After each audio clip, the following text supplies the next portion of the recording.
सो बच्चे organisms and population में अब हम बात करने वाले हैं पॉपुलेशन के बारे में।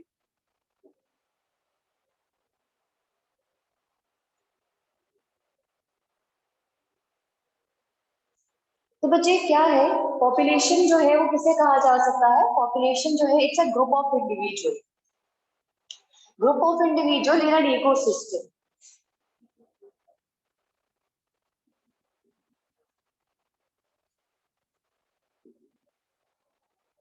एक इकोसिस्टम में ग्रुप ऑफ इंडिविजुअल को पॉपुलेशन कहा जा सकता है। लेकिन बच्चे पॉपुलेशन जो है वो उसके कुछ उससे रिलेटेड कुछ एट्रीब्यूट्स है, कुछ फंक्शंस हैं, उसके बारे में भी हमें यहाँ पे बात करनी है। यानी कि इतनी नॉलेज जो है वो सफिशिएंट नहीं है। तो ग्रुप ऑफ इंडिविजुअल्स हैं, लेकिन बच्चे ये ग्रुप ऑफ इंडिविजुअल्स जो है वो एक साथ रहते हैं, स्पेस शेयर करते हैं, कंपटीशन फेस करते हैं एक दूसरे से भी। ठीक है, तो बच्चे एक दूसरे से शेयर करेंगे, शेयर रिसोर्सेस एंड स्पेस। और सबसे बड़ी प्रॉपर्टी जो पॉपुलेशन में रहती है, जो पॉपुलेशन को एक्सप्लेन करती है, that is they can interbreed freely. Interbreed में हम आर्टिफिशियल ब्रीडिंग की बात नहीं कर रहे, हम यहाँ पे नेचुरल ब्रीडिंग एस्पेक्ट की बात कर रहे हैं। तो बच्चे दे कैन इंटरब्रीड नेचुरली, ठीक है।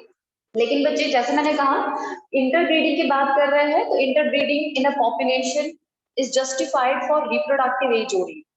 हम यहाँ पे रिप्रोडक्टिव एज को ही कंसीडर कर रहे हैं इंटरब्रीडिंग के लिए। और बच्चे सिर्फ सेक्सुअल मोड नहीं, यहाँ पे एसेक्सुअल मोड फॉलो करने वाले ऑर्गेनिजम्स को भी कंसीडर किया जाता है। जो organism strictly asexual mode follow करते हैं, तो बच्चे उसके केस में भी रिप्रोडक्शन और रिप्रोडक्टिव एस्पेक्ट कंसीडर किया जाता है और उन्हें एक ही पॉपुलेशन गिना जाता है। जैसे कि एक ही स्पीशी के 10 मेंबर्स हैं एक इकोसिस्टम में, एसेक्सुअल मोड की वजह से आपस में सेक्सुअली और रिप्रोडक्टिवली उनका कोई इंटरेक्शन नहीं है, but still they are considered as a population. ठीक है, सो बच्चे यहाँ पे मैं मेंशन कर देती हूँ कि asexual reproduction is considered, is also considered in a population। और बच्चे सबसे बड़ी बात, इंडिविजुअल की एक अपनी प्रॉपर्टीज हो सकती है, उसके फीचर्स, मॉर्फोलॉजिकली वो कैसा है, फिजियोलॉजिकल कैसा है, ये सारे फीचर, उसका नेचर कैसा है, हम सब उसको इंडिविजुअली देख सकते हैं।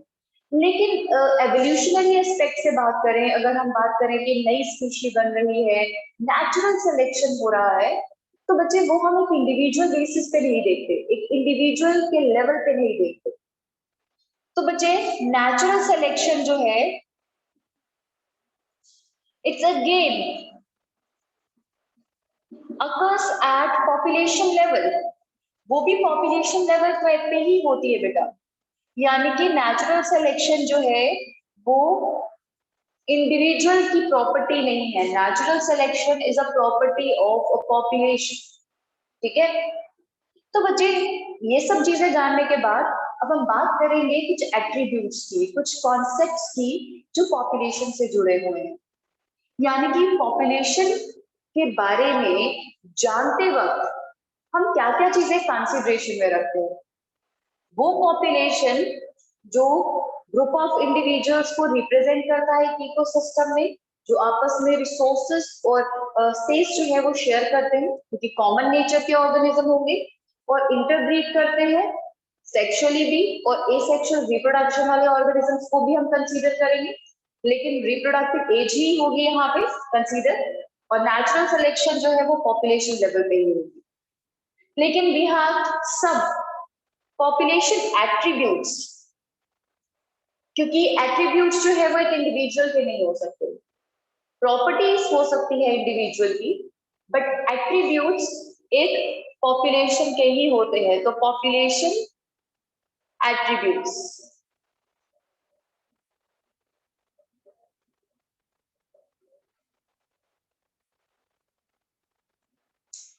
ठीक है।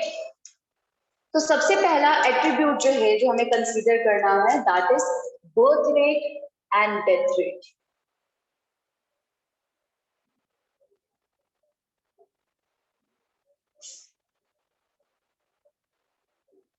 तो सबसे पहला एट्रीब्यूट है, यानी कि पॉपुलेशन को डिटरमाइन और उसकी ग्रोथ, डेंसिटी फर्दर डील करने के लिए बच्चे हमें बर्थ रेट और डेथ रेट जो है वो कंसीडर करना पड़ता है। ठीक है, तो बच्चे अब हमारे पास एक कुछ पर्टिकुलर ऑर्गेनिजम्स पहले एक पॉपुलेशन में है, अगर पॉपुलेशन में कोई नए ऑर्गेनिजम्स ऐड हो रहे हैं, ठीक है, नए ऑर्गेनिजम्स ऐड हो रहे हैं और डेथ रेट में नए और कुछ ऑर्गेनिजम्स जो है वो डाई हो रहे हैं, तो बच्चे उसको बर्थ रेट या डेथ रेट में कंसीडर किया जा सकता है। ठीक है, तो यानी कि बच्चे हमारे पास बर्थ रेट होगा number of births in a population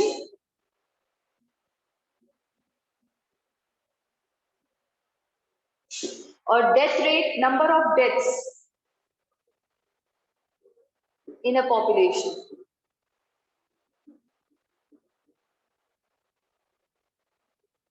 और बच्चे डेथ रेट और बर्थ डेट जो है वो टाइम पीरियड के हिसाब से डिटरमाइन किया जाता है, यानी कि किस पर्टिकुलर टाइम पे कितने बर्थ्स या कितने डेथ्स हुई। और बच्चे इन दोनों को एक्सप्रेस करने के लिए एक तरीका है, तो बच्चे स्पेशली मैं बर्थ रेट का कॉन्सेप्ट ले रही हूँ। तो एक्सप्रेस्ड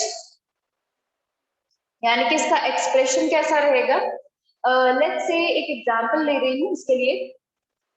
जैसे हमारे पास एक लोटस प्लांट है, उसकी इनिशियल पॉपुलेशन एक पॉन्ड में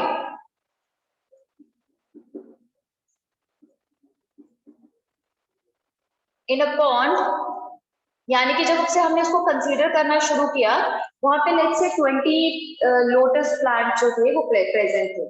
लेकिन बच्चे lotus population after time T, मतलब टाइम टी के बाद, मतलब कोई पर्टिकुलर टाइम जो है वो पास हुआ of lotus after time T,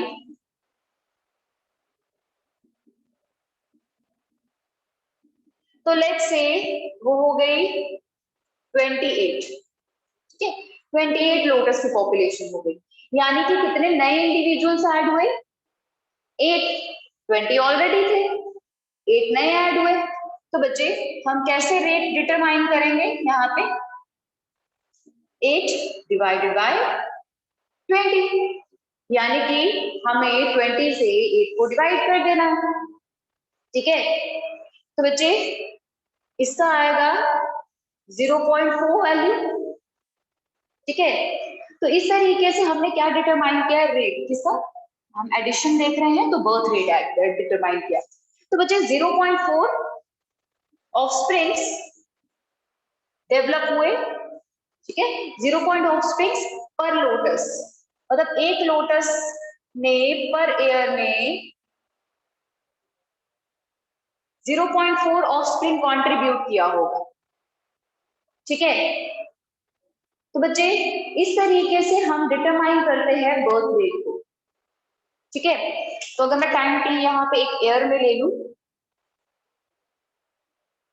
ठीक है, 1 ईयर ले लिया अगर हमने टाइम, तो बच्चे हम पेयर पर ईयर में इसको शो कर रहे हैं। तो बच्चे इस तरीके से हम बर्थ रेट डिटरमाइन करते हैं, कितना डिफरेंस आया और उस डिफरेंस के बाद इनिशियल पॉपुलेशन से उसे डिवाइड करेंगे और जितने ऑफस्प्रिंग आएंगे तो वो बताएगा हमारे पास बर्थ रेट को, कि इतने ऑफस्प्रिंग एक लोटस या एक इंडिविजुअल कंट्रीब्यूट कर रहा है पर ईयर।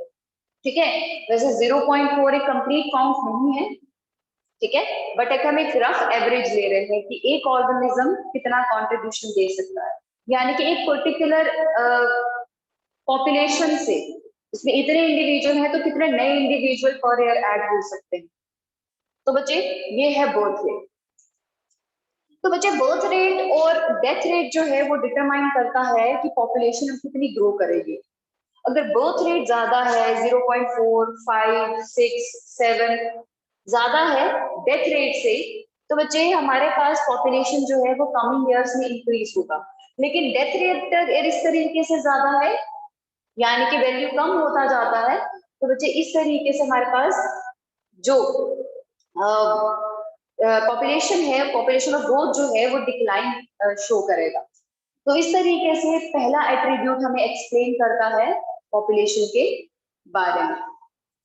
बेटा एक्सप्रेशन में क्या है, बर्थ रेट में क्या किया, पॉपुलेशन इनिशियल पॉपुलेशन 20 थी, एक साल बाद 28 हो गई, यानी कि 8 इंडिविजुअल्स नए ऐड हुए, 8 डिवाइडेड बाय इनिशियल पॉपुलेशन यानी कि 20, जितनी वैल्यू आई उसको हमने बर्थ रेट डिटरमाइन कर लिया, यानी कि 8 divided by 20 is equal to 0.4 और 0.4 offsprings per lotus per year, this determines the birth rate. Fine, तो ये है बच्चे पहला एट्रीब्यूट हमारा, ठीक है। तो बच्चे सेकेंड एट्रीब्यूट जो है वो है सेक्स रेशियो।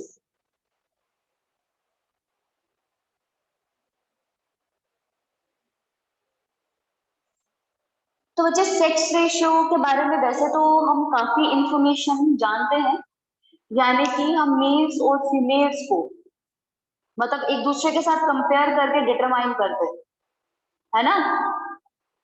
तो बच्चे हमारे पास सेक्स रेशियो जो है उसमें हम डिटरमाइन करते हैं कि नंबर ऑफ फीमेल्स या नंबर ऑफ मेल्स एक पॉपुलेशन में कितने हैं।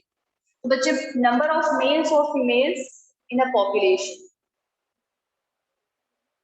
और फीमेल्स इन अ पॉपुलेशन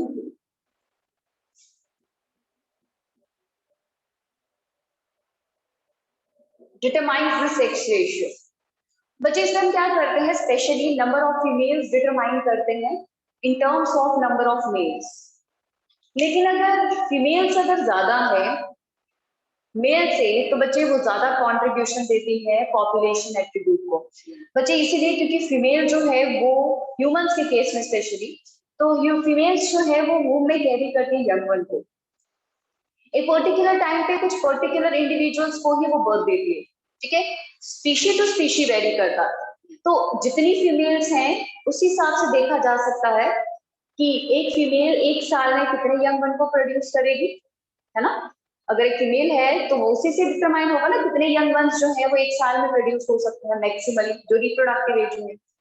दूसरा हमारे पास ये डिटरमाइन किया जा सकता है दूसरे तरीके से, अगर हम देखें बाकी जो जिनमें ईस्टर साइकिल होता है उसमें भी हम ब्रीडिंग सीजन के हिसाब से चेक कर सकते हैं कि कितनी पॉसिबिलिटी है, मैक्सिमम इंडिविजुअल्स कितने पॉसिबल है जो बर्थ ले सकते हैं इस सीजन। तो बच्चे सेक्स रेशियो जो है वो रिप्रोडक्टिव एस्पेक्ट्स को क्लियर करता है, यानी कि बर्थ रेट्स को क्लियर करता है, एक रफ फिगर और एक रफ डाटा जो है वो अलॉट करता है कि आगे पॉपुलेशन जो है उसमें डिक्लाइन या ग्रोथ देखने को मिलेगा या नहीं। तो बच्चे और दिस सेक्स रेशियो इज और नंबर ऑफ मेल्स और फीमेल्स जो है they are expressed in percentage. अगर नंबर ऑफ फीमेल्स ज्यादा है पॉपुलेशन में मेल से तो भी हम पॉपुलेशन की ग्रोथ ही डिटरमाइन कर सकते हैं, ठीक है।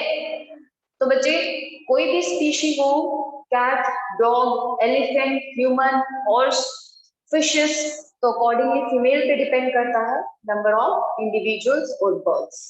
फाइन, तो इसलिए सेक्स रेशियो जो है वो इकोलॉजी को स्टडी करने के लिए बहुत इंपॉर्टेंट फैक्टर है जो पॉपुलेशन लेवल पे स्टडी किया जा सकता है। नेक्स्ट एट्रीब्यूट जो है वो है रिप्रोडक्टिव एज का, ठीक है, यानी कि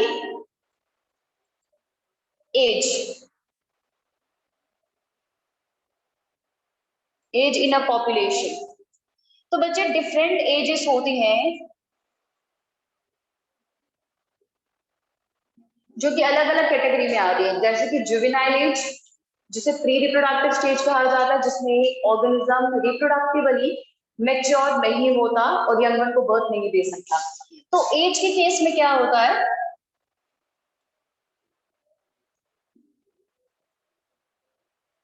सबसे पहले तो प्री रिप्रोडक्टिव एज होगी यानी कि जुवेनाइल एज, जिसमें ऑर्गेनिज्म रिप्रोडक्टिवली मैच्योर नहीं होगा और रिप्रोड्यूस नहीं कर पाता।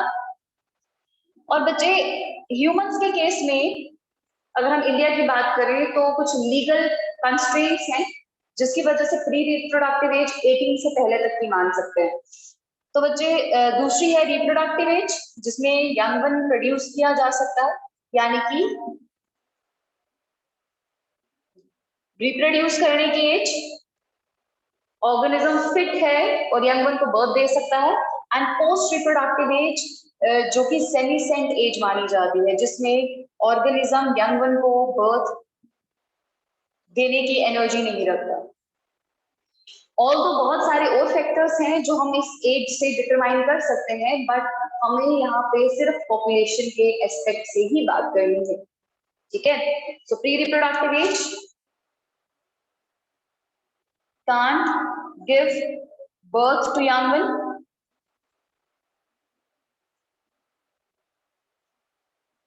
and same post reproductive age is not considered fit to give birth to young one. और बच्चे ये हमारे पास कोई पर्टिकुलर एज नहीं है, हमारे पास कुछ रेंज ऑफ एज है। जैसे ह्यूमन फीमेल की केस में बात करें, इट्स आफ्टर मेनोपॉज, फीमेल जो है वो बर्थ नहीं दे सकती, नियरली 40 to 45 के आसपास जो है फीमेल अनफिट हो जाती है और पोस्ट रिप्रोडक्टिव एज में एंटर कर जाती है। लेकिन रिप्रोडक्टिव एज जो है वो बर्थ दे सकता है। इसमें भी अगर हमें पॉपुलेशन को डायरेक्टली एनालाइज करना है तो यहाँ पे female population in reproductive age उसको हमें कंसीडर करना पड़ेगा, जिसकी वजह से हम एक्चुअल एक बहुत ही एक्यूरेट डाटा, नियरली 100% तो एक्यूरेट डाटा नहीं लिया जा सकता, मतलब नियरली काफी फिट होने वाला डाटा जो है हम एक्वायर कर सकते हैं अगर हम रिप्रोडक्टिव एज में फीमेल्स को कंसीडर कर लेंगे। अब बच्चे पॉपुलेशन में डिफरेंट एज लेवल्स के पीपल हैं, जिसमें अलग अलग ग्राफ जो है वो अलग अलग इकोलॉजिकल सिस्टम में देखने को मिल सकता है, जिसकी हेल्प से हम डिटरमाइन करते हैं कि इस सिस्टम में आगे फर्दर ग्रोथ होगी, यानी कि पॉपुलेशन जो है वो बढ़ेगा, कम होगा या स्टेबल रहेगा, ठीक है। तो मतलब ये एजेस जो है वो हमें पॉपुलेशन ग्रोथ को डायरेक्टली डिटरमाइन करने में हेल्प करती है। तो इसके लिए कुछ हम ग्राफ स्टडी करने वाले हैं और वो ग्राफ जो है वो पिरामिड्स की हेल्प से हम स्टडी करेंगे। और बच्चे ये ग्राफ जो है वो ह्यूमन पॉपुलेशन के बारे में ही हमें जानना है, ठीक है। तो बच्चे ह्यूमन पॉपुलेशन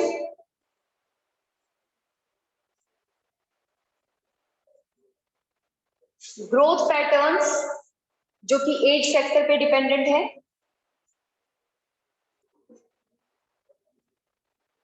ठीक है। और बच्चे जैसे मैंने कहा हम क्या कर रहे हैं,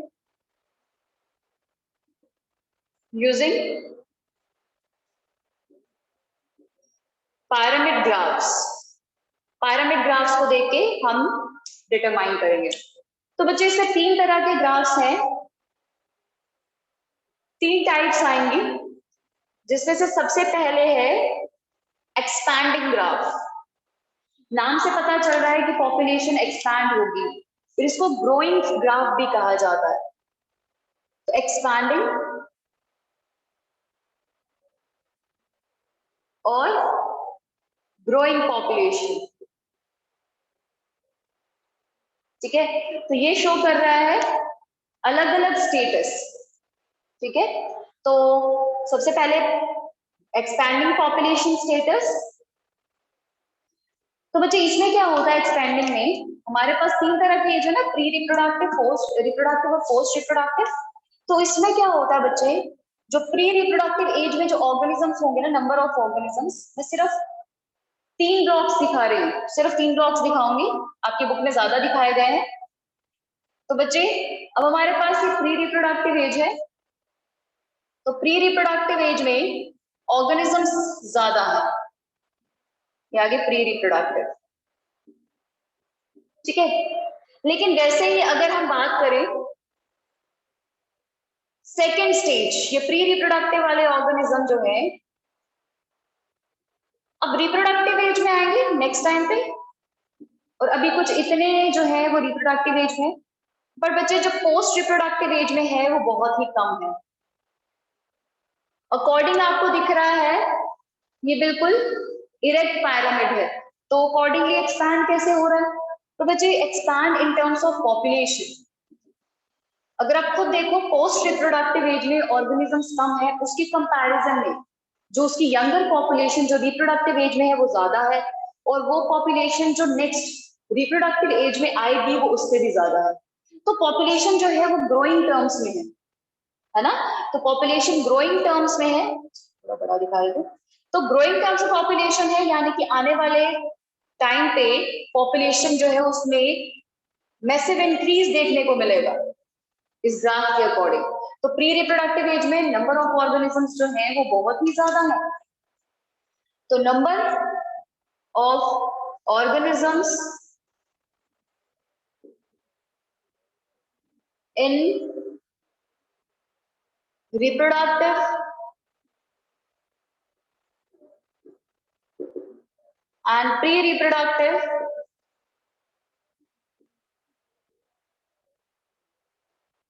एज आर मोर, है ना। तो इस तरीके से ग्राफिकल रिप्रेजेंटेशन रहती है। लेकिन दूसरी फॉर्म जो है वो होती है स्टेबल। इंडिया में नियरली स्टेबल फॉर्म अभी तक एग्जिस्ट कर रहा है। तो उसमें क्या होता है, हमारे पास ऐसा अरेंजमेंट है, पोस्ट रिप्रोडक्टिव, प्री रिप्रोडक्टिव और रिप्रोडक्टिव एज में नियरली सिमेट्री आएगी। हाँ, थोड़ा कुछ वैल्यूज का ऊपर नीचे हो सकता है, कम ज्यादा हो सकता है, ऐसा नहीं है कि 100% सिमिलर आएगा, कुछ ऊपर नीचे रहेगा। ठीक है, लेट्स से 100 पॉपुलेशन 100 पीपल है जो पोस्ट रिप्रोडक्टिव एज में है, तो 92 93 रिप्रोडक्टिव में है, 110 जो है वो प्री रिप्रोडक्टिव में होंगे, ऐसा रहेगा। तो बच्चे post reproductive, reproductive and pre reproductive, ठीक है, इस तरीके से स्टेबल नियरली ग्राफ रहेगा, यानी कि कोनिकल अरेंजमेंट नहीं आएगा। तो बच्चे हर कोई पॉपुलेशन जो है वो सिमिलर रेंज की रहेगी। ठीक है, तो all age groups in nearly same number,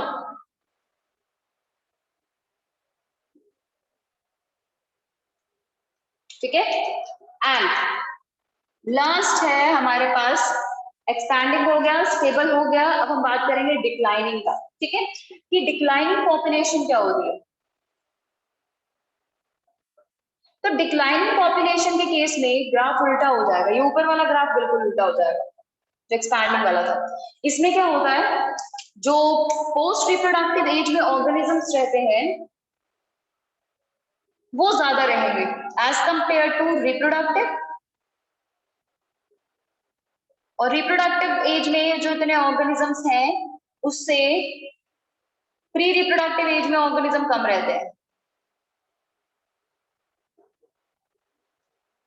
तो बच्चे कुछ कंट्रीज में ऐसी प्रॉब्लम जो है जब ज्यादा प्रिवेल करती है तो इकोनॉमिकली भी उनके लिए दिक्कत आ जाता है, क्योंकि पोस्ट रिप्रोडक्टिव एज में ऑर्गेनिज्म ज्यादा है, यानी कि डिपेंडेंट पॉपुलेशन ज्यादा हो गई।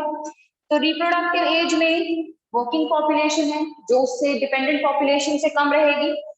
वैसे ही अगर हम बात करें प्री रिप्रोडक्टिव एज, वो भी अभी डिपेंडेंट पॉपुलेशन है। ठीक है, डिपेंडेंट पॉपुलेशन है, इकोनॉमिकली देखा जाए वो अगर वर्क और फाइनेंशियली जो है और इकोनॉमिकली वो स्टेबल नहीं है तो रिप्रोडक्टिव एज वाले ऑर्गेनिज्म पे वो इकोनॉमिकली भी डिपेंडेंट रहेगी।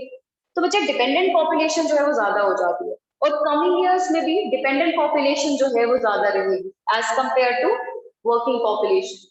तो जिसकी वजह से बच्चे इकोनॉमिकली अगर देखा जाए इस एरिया में, ह्यूमन की बात करें तो इकोनॉमिकली देखा जाए और स्टेबिलिटी वाइज देखा जाए तो ये लेस स्टेबल पॉपुलेशन होती है। ठीक है, डिपेंडेंट पॉपुलेशन ज्यादा है और मतलब ज्यादा इसके केस में डिक्लाइन के केसेस होते हैं, यानी कि नेक्स्ट एज भी अगर प्री रिप्रोडक्टिव एज के केस में उसकी नेक्स्ट जो पॉपुलेशन आएगी जो प्री रिप्रोडक्टिव एज में होगी तो वो भी कम होगी, तो फर्दर और दिक्कत होगा, यानी कि मैन पावर कम हो जाएगी, रिसोर्सेस चाहे होंगे पर मैन पावर जो है वो कम होगा बेटा। ठीक है, सो इस तरीके से हमारे पास एज फैक्टर जो है वो कंसीडर किया जाता है। ठीक है, तो एज फैक्टर, अगर पॉपुलेशन हेल्दी है, प्रॉपर रेंज में है, तो स्टेबल पॉपुलेशन जो है वो सही रहता है। अगर हमारे पास रिसोर्सेस अगर कम है तो एक्सपैंडिंग पॉपुलेशन हार्मफुल रहता है। ठीक है, रिसोर्सेस कम है तो पॉपुलेशन बढ़ रहा है, तो कमिंग ईयर्स में रिसोर्सेस कम बढ़ जाएंगे। और अगर रिसोर्सेस ऑप्टिमम है लेकिन पॉपुलेशन कम हो रही है तो भी दिक्कत हो जाएगा। तो हर केस में डिपेंडिंग हमारे पास किस तरीके की कैरिंग कैपेसिटी है एक एरिया की। कैरिंग कैपेसिटी यानी कि एक एरिया में कितने रिसोर्सेस हैं।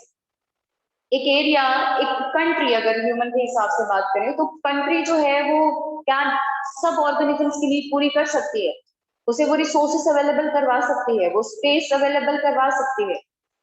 तो स्पेस, रिसोर्सेस, जॉब्स, ये सारी चीजें जो है बच्चे एक तरह से रिक्वायरमेंट है ह्यूमन की। तो अगर रिसोर्सेस कम है, एक एरिया की कैरिंग कैपेसिटी कम है, तो पॉपुलेशन एक्सपैंडिंग रेंज में रह रहा है, तो बच्चे वो बहुत ही ज्यादा हार्मफुल रहेगा।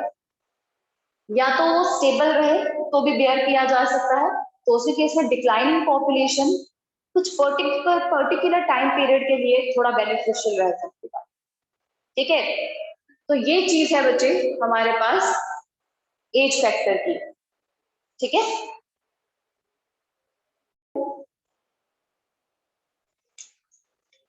सो बच्चे आफ्टर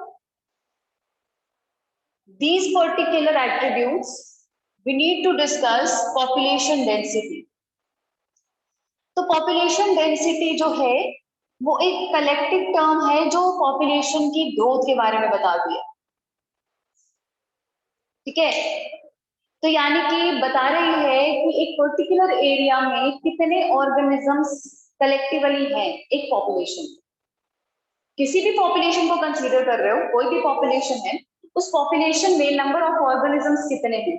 सो बच्चे, number of organisms in a particular area, organisms in a population in a particular area। तो population जो है वो एक particular ecosystem में exist करता है। तो बच्चे, population जो है वो group of individuals है, लेकिन उस ग्रुप में कितने ऑर्गेनिजम्स हैं वो पॉपुलेशन डेंसिटी बताती है। तो बच्चे, it is denoted by capital N. Capital N से उसे डिनोट किया जाता है। तो कैपिटल एन जहां पे भी मेंशन किया जाएगा वो डिनोट कर रहा है कि पॉपुलेशन डेंसिटी है ये। लेकिन बच्चे, पॉपुलेशन डेंसिटी जो है वो कभी भी स्टैटिक नहीं रहती, वो चेंज होती रहती है, वो इफेक्टेड रहती है सर्टेन फैक्टर्स से। तो सबसे पहला जो एट्रीब्यूट हमने किया है पॉपुलेशन के केस में, that is birth and death rate. तो सबसे पहला एट्रीब्यूट तो वही है जो इस डेंसिटी को इफेक्ट कर रहा है। ठीक है, और एज फैक्टर का होना और फीमेल और मेल्स का यानी कि सेक्स रेशियो को डिटरमाइन करना, वो एक सेकेंडरी और लेट फैक्टर्स हैं। ठीक है, जो इनडायरेक्टली पॉपुलेशन को इफेक्ट करता है, जो एग्जैक्टली हमें नहीं बता सकते कि आगे की डेंसिटी कैसे रहने वाली है, हम एक आइडिया ले सकते हैं बस। बट डेथ रेट और बर्थ रेट वो डायरेक्टली डेंसिटी को चेंज कर देगा, नंबर ऑफ ऑर्गेनिजम्स को चेंज कर देगा पॉपुलेशन में। तो बच्चे, it is affected by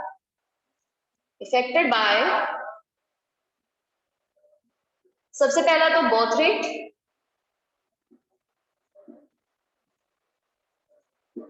second death rate.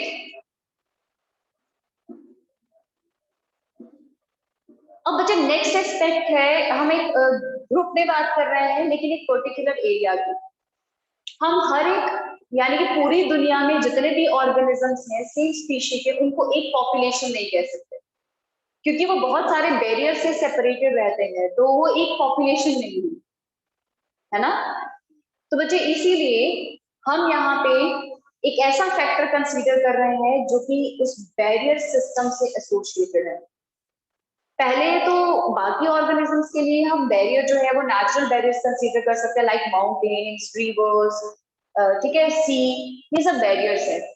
Otherwise humans के लिए एक और बैरियर एग्जिस्ट करता है, दैट इज कंट्री बैरियर्स। ठीक है। तो बाउंडेजेस है, एलओसीज है, बॉर्डर्स है, जो कि एक पर्टिकुलर बैरियर की तरह रहता है, तो जिसकी वजह से हर एक कंट्री में ह्यूमन पॉपुलेशन डिफरेंशियली काउंट किया जाता है। तो बच्चे इसीलिए अगर एक पर्टिकुलर कंट्री से ऑर्गेनिज्म दूसरी कंट्री में जा रहा है, तो उस दूसरी कंट्री में उसका इमिग्रेशन हुआ और फर्स्ट कंट्री से वो एमिग्रेट हुआ। तो एमिग्रेशन और इमिग्रेशन, ये दोनों फैक्टर्स भी उस पॉपुलेशन डेंसिटी को चेंज करते हैं। तो let's say we have a particular population density of an area, let's say n, एक पर्टिकुलर डेंसिटी है, लेट्स से 10 पीपल, 20 पीपल, कुछ भी हो सकता है। तो बच्चे अलग अलग फैक्टर्स इसे इफेक्ट कर रहे हैं, जिसमें से अगर मैं बर्थ रेट की बात करूं, तो बर्थ रेट जो है वो पॉजिटिवली इफेक्ट करता है, यानी कि वो ऐड करेगा नंबर ऑफ ऑर्गेनिजम्स को, और पॉपुलेशन डेंसिटी पॉजिटिवली इंक्रीज कर जाएगी। Whereas if we'll talk about the death rate, ठीक है, इनके लिए कुछ सिंबल्स भी है जो हम आगे यूज करेंगे, उसके बारे में भी बात करूंगी। तो डेथ रेट जो है वो नेगेटिवली इफेक्ट करता है, यानी कि वो डिक्रीज करेगा पॉपुलेशन डेंसिटी को। Whereas if we'll talk about immigration, यानी कि कोई बाहर से एंटर कर रहा है एक पॉपुलेशन में, कोई बाहर से आ रहा है, तो बच्चे वो क्या करेगा, पॉपुलेशन में पॉजिटिव इंक्रीज करेगा, यानी कि इंक्रीज होगी पॉपुलेशन डेंसिटी में, और एमिग्रेशन यानी कोई बाहर मूव करेगा, एक पॉपुलेशन से बाहर निकलेगा, तो वो डिक्रीज करेगा। तो इसी तरीके से अलग अलग एस्पेक्ट्स हैं जो कि इफेक्ट करते हैं एक ऑर्गेनिज्म, एक डेंसिटी को इनफैक्ट, ठीक है। तो बच्चे अब मैं टर्म देने जा रही हूँ, सिंबल्स देने जा रही हूँ। बर्थ रेट को बी से डिनोट किया जाता है, ठीक है, और बर्थ रेट को नेटेलिटी भी कहा जा सकता है। नेटेलिटी यानी कि बर्थ रेट, बर्थ होना, और डेथ रेट को डी से डिनोट किया जा सकता है, ठीक है, यानी कि मॉर्टेलिटी। इमिग्रेशन को आई से डिनोट कर सकते हैं और एमिग्रेशन को ई से, ठीक है। तो मैं एक फॉर्मूला जो है वो यूज करने वाला है पॉपुलेशन डेंसिटी को एक पर्टिकुलर टाइम में डिटरमाइन करने के लिए। पॉपुलेशन डेंसिटी के लिए एक फॉर्मूला मेंशन कर रहे हैं, ठीक है। तो बच्चे हमें क्या करना है, एक टाइम जो है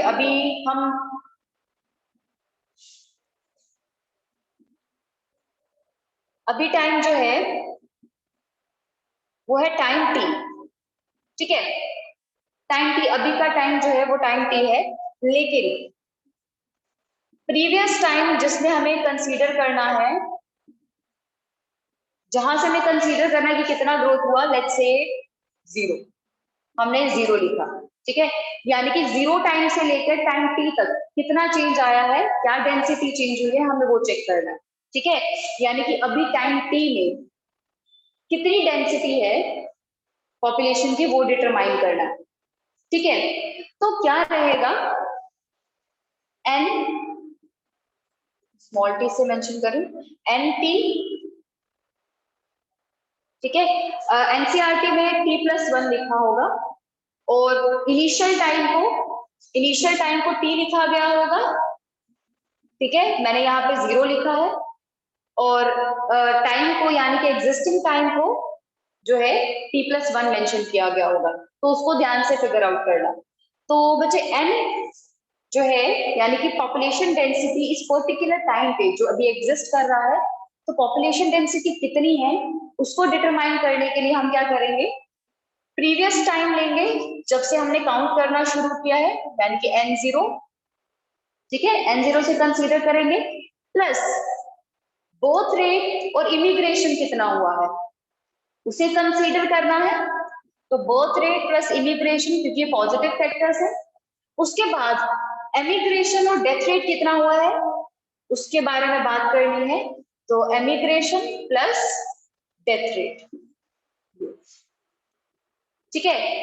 तो बच्चे अभी कितनी डेंसिटी होगी, लेट्स से अभी हमारे पास, हमें अभी की डेंसिटी कंसीडर करनी है, तो हम कोई 10 साल पुराने टाइम से इसे कंसीडर कर रहे हैं, तो 10 साल जो है उसका गैप आया, ठीक है। 10 साल में हमारे पास पॉपुलेशन थी लेट्स से 100 पीपल थे उस टाइम पे, तो टाइम 0 पे पॉपुलेशन डेंसिटी 100 थी, तो बोथ हुआ कोई 20 पीपल का, 5 पीपल इमिग्रेट किए यानी कि एंटर किए उस कंट्री में, उसके बाद हमारे पास एमिग्रेट किए सिर्फ 2, बाहर 2 ही गए, और डेथ रेट जो है वो 15 का रहा। तो इस तरीके से हम पॉपुलेशन डेंसिटी कंसीडर कर सकते हैं, यानी कि हमारे पास, ठीक है, ये आ गया काउंट, ठीक है। मैं इसको थोड़ा सा इजी कर लूँ, ठीक है। तो बच्चे इस तरीके से अब क्या हुआ, 100 + 10 यानी कि अभी की पॉपुलेशन डेंसिटी होगी 110। तो इस तरीके से बच्चे हम कैलकुलेट कर सकते हैं, ठीक है। बहुत इजी फॉर्मूला है, यानी कि टाइम टी में क्या चेंज होगा, तो इसीलिए प्रीवियस टाइम की डेंसिटी देखनी है, बर्थ, इमिग्रेशन, डेथ और एमिग्रेशन रेट देखना है। तो ये सारी चीजें हैं जो कि कंसीडरेबल रहेंगी पॉपुलेशन डेंसिटी को डिटरमाइन करने के लिए, ठीक है।